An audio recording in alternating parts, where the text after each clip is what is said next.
Good morning. This is Miss Davis on this wonderful Wednesday, and I am going to be talking about for this lesson. I'm going to be doing a summary of a video from Kid President on making tough choices. Woo, that's a lot. That's a tongue twister, huh? So if you have not seen the video that's going to be attached with this lesson from Kid President, I suggest that you watch it because basically I'm going to just kind of be summarizing what he's talking about, because a lot of the points that he makes in the video are really, really good. So the first kind of choice that most people make that he touched on is impulsive.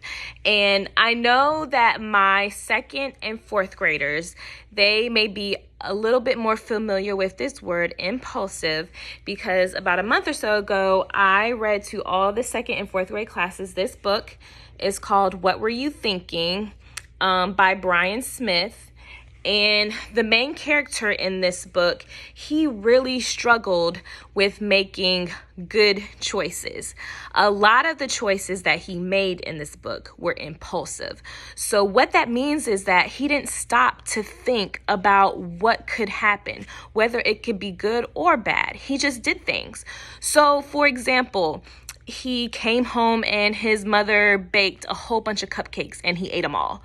And when mom found out that he ate all the cupcakes, one, he got a tummy ache, and then two, he had to help mom make those all over again because they were for his brother. And so he lost on video game time.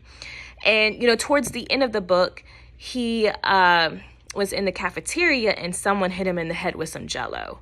Like, what do you think would happen if somebody would hit you in the head with the Jell-O? Like, you're going to be ready to react or do the same thing back, right? But no, in the end, he chose the right decision and let a teacher know what had happened. So again, in the first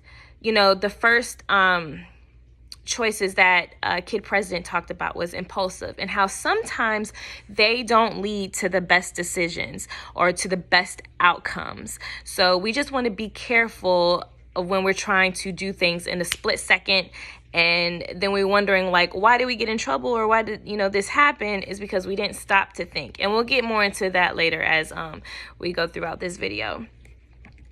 The next kind of choice that Kid President mentioned was how just some people don't do anything, how they just stand to the sidelines and just watch everything happen and just do what they do. Again, this could lead to mixed results when we choose not to do anything about a situation.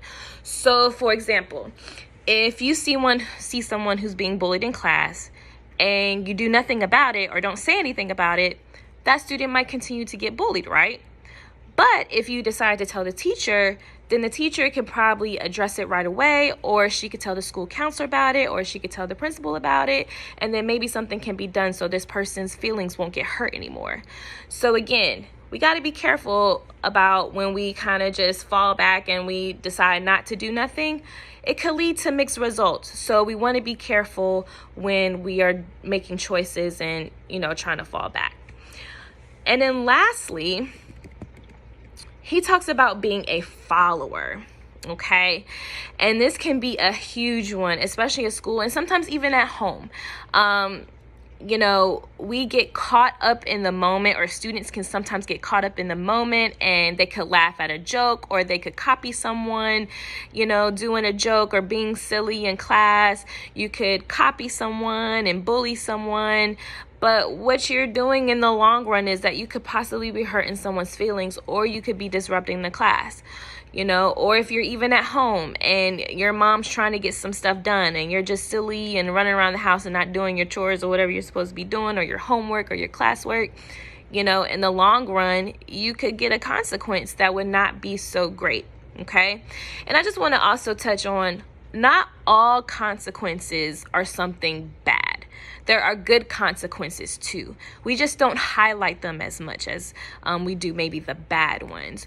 So if you're at home and you decide not to do like your work or your work packets that you guys got, and you want to play video games, again, that could lead to a negative consequence. But if you do the packet and you do the work that you're supposed to do, and you come back to school and it's all finished, it's all complete, because hopefully we'll come back one day,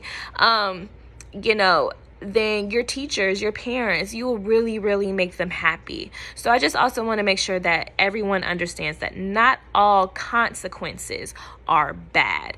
I think sometimes when we hear the word consequence, we automatically think something negative is going to happen. Okay? So how can we control the outcome of a choice? Again, we have to stop and think. Okay?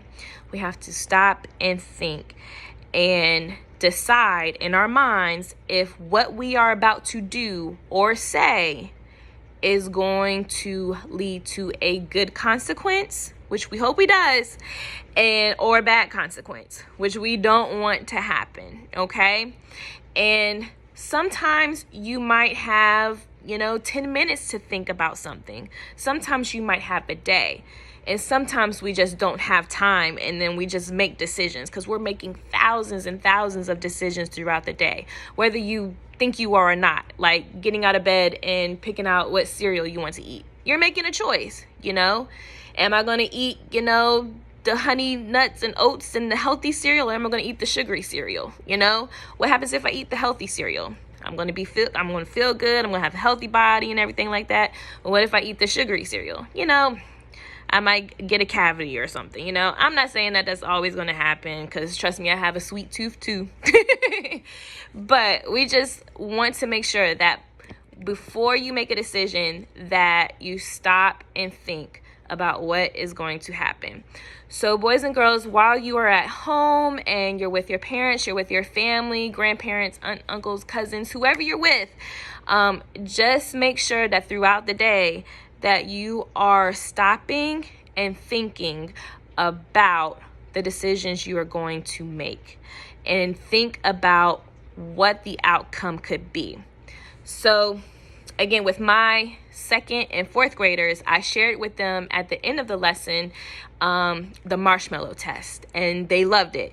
And basically what the marshmallow test is, a parent or a lady would come in, she would give a child a marshmallow, and she told the child, you can eat this marshmallow now, or if you wait and don't eat it, then I'll come back and give you another one. And then she would leave the room for like a couple of minutes, right?